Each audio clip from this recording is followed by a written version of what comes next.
Hello friends, welcome to the class. നമ്മൾ നോക്കാൻ പോകുന്നത് 5ാം ക്ലാസ്സിൻ്റെ ഇംഗ്ലീഷാണ്. രണ്ടാമത്തെ unit the wings of dreams. The wings of dreams. Dreams എന്ന് പറഞ്ഞാൽ എന്താണ്? സ്വപ്നങ്ങൾ. വിങ്സ് എന്ന് പറഞ്ഞാലോ ചിറകുകൾ, ഞങ്ങളുടെ ചിറകുകൾ എന്നാണ് പറയുന്നത്. ഓക്കെ, അവിടെ ഒരു കുട്ടി ഒരു റെയിൽവേ ട്രാക്കിൻ്റെ അടുത്തേക്ക് കൂടെ നടക്കുന്നത് കാണിക്കുന്നുണ്ട് അല്ലേ. ചുറ്റും നല്ല പച്ചപ്പ് നിറഞ്ഞ ഒരു സീനറിയും കാണിക്കുന്നുണ്ട്. എന്താണ് ഇവിടെ താഴെ കൊടുത്തിട്ടുള്ളത്? Dreams transform into thoughts and thoughts result in action. ആരാ പറഞ്ഞിട്ടുള്ളത്? APJ അബ്ദുൽ കലാം സാറാണ് പറഞ്ഞിട്ടുള്ളത്. എന്താ പറയുന്നത് അദ്ദേഹം? ഡ്രീം ഡ്രീം ഡ്രീം അല്ലേ, സ്വപ്നം കണ്ടുകൊണ്ടേയിരിക്കും അല്ലേ. നിങ്ങൾക്ക് ഇപ്പം തന്നെ നിങ്ങൾ ആരാവണം അല്ലെങ്കിൽ ഏത് വഴിക്കാണ് പോകേണ്ടത്, അങ്ങനെ ഒരു സ്വപ്നം ഉണ്ടാവണം അല്ലേ.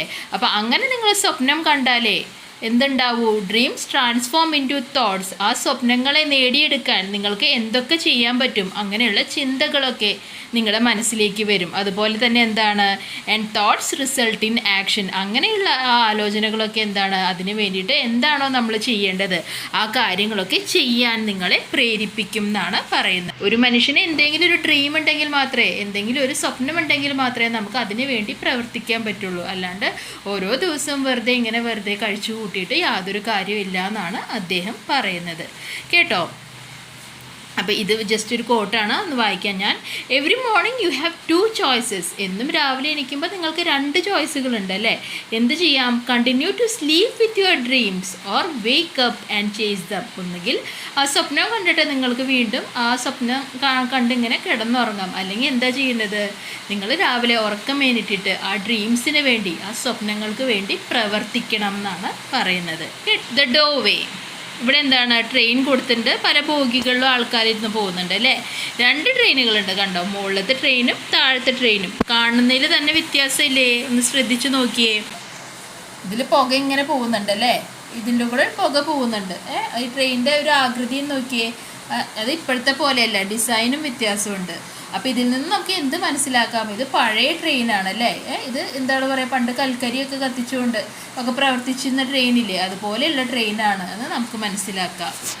ഇനി താഴത്തെ ട്രെയിൻ ഒന്ന് നോക്കിയേ. ഇതാണ് ഇപ്പോൾ യാത്ര ചെയ്തിട്ടുള്ളവരാണെങ്കിൽ അറിയാം, ഇതാണ് ഇപ്പോഴത്തെ രീതിയിലുള്ള ട്രെയിൻ അല്ലേ. ഇതിൻ്റെ കണ്ടോ, മുകളിൽ ഈ കറണ്ടിലാണ് ഇത് പ്രവർത്തിക്കുന്നത്, ഇലക്ട്രിസിറ്റിയിലാണ് ഈ ട്രെയിൻ പ്രവർത്തിക്കുന്നത്. അപ്പോൾ 2 ട്രെയിനും തമ്മിൽ വ്യത്യാസമുണ്ട്. ഓക്കെ, കുറച്ച് ചോദ്യങ്ങൾ കൊടുത്തിട്ടുണ്ട്. Are these trains different in any way? How are they different? ഈ ട്രെയിൻസ് തമ്മിൽ എന്തെങ്കിലും വ്യത്യാസമുണ്ടോ?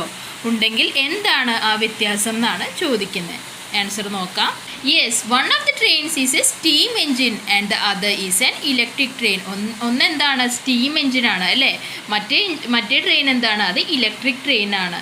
They differ in the way they generate power and thus the way they operate, maintain and interact with the environment. അപ്പോൾ they differ in the way. എവിടെയൊക്കെയാണ് അതിൽ വ്യത്യാസം വരുന്നത്? എങ്ങനെയാണ് ആ ട്രെയിൻ ഓടാൻ വേണ്ടിയിട്ടുള്ള ഊർജം, പവർ അത് ഉണ്ടാക്കുന്നത് അല്ലേ. And thus the way they operate. അപ്പോൾ അതുകൊണ്ട് തന്നെ അതിൽ വ്യത്യാസം, എങ്ങനെയാണ് അവർ ഊർജം ഉണ്ടാക്കുന്നത്, ആ വ്യത്യാസം ഉള്ളത് കൊണ്ട് തന്നെ എന്തിലൊക്കെ വ്യത്യാസമുണ്ട്? അത് ഓപ്പറേറ്റ് ചെയ്യുന്നതിൽ വ്യത്യാസമുണ്ട്, അത് മെയിൻറ്റെയിൻ ചെയ്യുന്നതും, അത് എങ്ങനെയാണ് നമ്മുടെ എൻവയോൺമെൻറ്റിനോട് ഇൻട്രാക്ട് ചെയ്യുന്നത്, ഇടപഴകുന്നത്, അതിലൊക്കെ വ്യത്യാസമുണ്ട്. ഓക്കെ, ആദ്യത്തെ ട്രെയിനിൽ ഇങ്ങനെ പുക പോകുന്നുണ്ട് പുറത്തേക്ക്. അത് നമ്മുടെ എൻവയോൺമെൻറ്റിന്, നമ്മുടെ സറൗണ്ടിങ്സ് നമുക്ക് നല്ലതാണോ? അല്ല, ഒരിക്കലും അല്ല അല്ലേ. അങ്ങനെ പുക ഉണ്ടായിക്കഴിഞ്ഞാൽ പൊല്യൂഷൻ ഉണ്ടാവും, അതുകൊണ്ട് പല ബുദ്ധിമുട്ടുകളും ഉണ്ടാവാം. ഓക്കെ, ഇവിടെ എങ്ങനെയാണ്? ഇലക്ട്രിസിറ്റിയിലാണ് പ്രവർത്തിക്കുന്നത്, അതുകൊണ്ട് തന്നെ പൊല്യൂഷൻ ഒന്നും ഉണ്ടാവുന്നില്ല, പുകയൊന്നും ഉണ്ടാവുന്നില്ല. ഓക്കെ, ഈ താഴെയുള്ള പാരഗ്രാഫ് നിങ്ങൾക്ക് വേണമെങ്കിൽ എഴുതിയാൽ മതി, നിങ്ങൾക്ക് അറിയാൻ വേണ്ടിയിട്ട് കൊടുത്തിട്ടുള്ളതാണ്. Steam engine uses steam produced by burning coal or wood to power the engine, while electric trains use electricity from an external power source to power their motors. അത് കോളൊക്കെ അല്ലേ, കൽക്കരിയൊക്കെ കത്തിച്ചുകൊണ്ട് അല്ലെങ്കിൽ വുഡ്, മരമൊക്കെ കത്തിച്ചിട്ട് അതിൽ നിന്ന് കിട്ടുന്ന ഊർജ്ജമാണ് ഉപയോഗിച്ചിട്ടാണ് ഈ ട്രെയിൻ ഓടുന്നത്. കണ്ടോ? അപ്പോൾ അങ്ങനെ കത്തിക്കുന്നത് കാരണമാണ് ഇങ്ങനെ പുക പോകുന്നത്. കേട്ടോ? മറ്റേത് എൻജിനിൽ എങ്ങനെയാണ്? ഇലക്ട്രിസിറ്റിയിലൂടെയാണ് ആ ഒരു ട്രെയിൻ പ്രവർത്തിക്കുന്നത്. അതുകൊണ്ട് തന്നെ പേരിൽ തന്നെ വ്യത്യാസമുണ്ട്. ആദ്യത്തേനെ നമ്മൾ സ്റ്റീം എൻജിൻ എന്നാണ് പറയുക, രണ്ടാമത്തേന് എന്താ പറയുക? ഇലക്ട്രിക് ട്രെയിൻ എന്നാണ് പറയുക. From an external power source to power the motor. External power source എന്ന് പറഞ്ഞാൽ കണ്ടോ, ഇതിൻ്റെ മുകളിലൂടെ ഇങ്ങനെ ലൈൻ പോയിട്ടുണ്ട്, അവിടുന്ന് ട്രെയിനിലേക്ക് ഒരു കണക്ഷനാണ്. കണ്ടോ, ഇങ്ങനെ ഒരു കണക്ഷൻ പോലെ ഉണ്ട്. അപ്പോൾ എക്സ്റ്റേണൽ സോഴ്സ്, പുറമെ നിന്നൊരു സോഴ്സിലൂടെയാണ് ഈ ട്രെയിനിലേക്ക് വേണ്ടിയിട്ടുള്ള ഊർജം ഈ ട്രെയിനിന് കിട്ടുന്നത്. കേട്ടോ? ഇനി have you ever travel by train? നിങ്ങൾ എപ്പോഴെങ്കിലും ട്രെയിനിൽ ട്രാവൽ ചെയ്തിട്ടുണ്ടോ? പോയിട്ടുണ്ടെങ്കിൽ എന്ത് കൊടുക്കാം? Yes I have. ഉണ്ട്, ഞാൻ പോയിട്ടുണ്ട് എന്ന് കൊടുക്കാം. ഇനി പോയിട്ടില്ലെങ്കിലോ? No I have it. അപ്പോൾ നിങ്ങൾ പോയിട്ടുണ്ടെങ്കിൽ അതിനനുസരിച്ച് കൊടുക്കുക, പോയിട്ടില്ലെങ്കിൽ അതിനനുസരിച്ച് കൊടുക്കുക. What was your experience during your train journey? നിങ്ങൾ ട്രെയിനിൽ യാത്ര ചെയ്തപ്പോൾ നിങ്ങൾക്കുണ്ടായിട്ടുള്ള എക്സ്പീരിയൻസ്, അനുഭവം എന്തായിരുന്നു? A train journey is the most precious thing for me. Train journey എന്ന് പറഞ്ഞാൽ എൻ്റെ ജീവിതത്തിൽ എനിക്ക് ഏറ്റവും വിലപ്പെട്ട ഒരു അനുഭവമാണ്. It is even more exciting when I M travelling with my friends and family. ആ യാത്രയിൽ എൻ്റെ കുടുംബവും എൻ്റെ കൂട്ടുകാരും ഒപ്പമുണ്ടെങ്കിൽ ആ യാത്ര ഏറെ രസകരമാണ് എന്നാണ് പറയുന്നത്. I remember when I was travelling to Mumbai with my whole family for my cousin's marriage. എൻ്റെ കസിൻ്റെ കല്യാണത്തിനായി ഞങ്ങൾ എല്ലാവരും കൂടി ഒരുമിച്ച് മുംബൈക്ക് ഒരു ട്രെയിൻ യാത്ര നടത്തി. It was a great experience for me because it was the second time when I was traveling out of my hometown.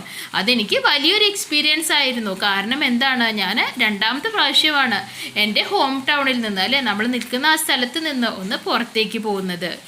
It was beautiful to watch people crossing the train, which looked like a train and bike competition, and some kids waved their hands to say goodbye. എന്താ പറയുന്നത്? ആൾക്കാർ ഈ train ഇങ്ങനെ കടന്നു പോകുമ്പോൾ ഞാൻ കാണുന്ന കാഴ്ചകൾ, ആൾക്കാരെ നമ്മൾ ഇങ്ങനെ പിന്നിട്ടിട്ട് പോകുന്നുണ്ട്. അതുപോലെ തന്നെ ചില സ്ഥലത്ത് ചില വണ്ടികൾ ട്രെയിനിനെ ക്രോസ് ചെയ്ത് പോകുന്നുണ്ട്, അല്ലേ. ചില സ്ഥലത്ത് ബൈക്കും ട്രെയിനും കൂടിയിട്ടുള്ളൊരു കോമ്പറ്റീഷൻ, മത്സരമായിട്ടൊക്കെ എനിക്ക് തോന്നി എന്നാണ് പറയുന്നത്. പിന്നെ എന്താണ്, some kids wave their hands. ചില കുട്ടികൾ അവിടെ നിന്ന് എനിക്ക് ടാറ്റ തരുന്നുണ്ടായിരുന്നു, കൈ വീശി കാണിക്കുന്നുണ്ടായിരുന്നു. It is even more beautiful to watch the sunset between the hills while enjoying the evening tea. വൈകുന്നേരം ഒരു ചായ കുടിച്ചുകൊണ്ട് ട്രെയിനിലിരുന്ന് പുറമെ സൂര്യൻ അസ്തമിക്കുന്നത് കാണാൻ, അല്ലേ, ആ മലകൾക്ക് പിന്നിലേക്ക് പോകുന്നത് കാണാനൊക്കെ വളരെ ഭംഗിയാണെന്നാണ് പറയുന്നത്. Every time a tea vendor cross my mother would call him and buy us some snacks. നിങ്ങൾക്ക് കാണാം, എന്താണ്, ചില ട്രെയിനൊക്കെ ഏതെങ്കിലും സ്റ്റേഷനിൽ നിൽക്കുമ്പോൾ ചായയും അതുപോലെ തന്നെ സ്നാക്സൊക്കെ വിൽക്കാൻ വേണ്ടിയിട്ട് ആൾക്കാരുണ്ടാവും, അല്ലേ. അപ്പോൾ അങ്ങനെ എവിടെയെങ്കിലുമൊക്കെ അപ്പോൾ അങ്ങനെ വിൽക്കുന്ന ആൾക്കാരെയാണ് എന്തെന്ന് പറയുന്നത്? വെണ്ടർ, കച്ചവടക്കാർ, കേട്ടോ, അങ്ങനെ പറയുന്നത്. അപ്പോൾ അവരുടെ കയ്യിൽ നിന്ന് അമ്മ ചായയും സ്നാക്സും ഒക്കെ ഞങ്ങൾക്ക് മേടിച്ച് തരാറുണ്ട്. If you are bored you can read A news paper or A magazine or A story book. അല്ലേ, നിങ്ങൾ ബോർഡായി, നിങ്ങൾക്ക് കാഴ്ചകളൊക്കെ കണ്ടു മടുത്തെങ്കിൽ നിങ്ങൾക്ക് വല്ല മാഗസിനോ പുസ്തകങ്ങളോ എന്തെങ്കിലുമൊക്കെ വായിക്കാവുന്നതാണ്. അപ്പോൾ അത്രയാണ് വരുന്നത്. ഓക്കെ, അപ്പോൾ ഇത്രയാണ് ഈ വീഡിയോയിൽ വരുന്നത്. ക്ലാസ് മനസ്സിലായി എന്ന് വിശ്വസിക്കുന്നു. ഇഷ്ടപ്പെട്ടാൽ ലൈക്ക് ചെയ്യൂ, സബ്സ്ക്രൈബ് ചെയ്യൂ. തീർച്ചയായും നിങ്ങളുടെ ഫ്രണ്ട്സിനും കൂടി ഒന്ന് ഷെയർ ചെയ്ത് കൊടുക്കൂ. താങ്ക്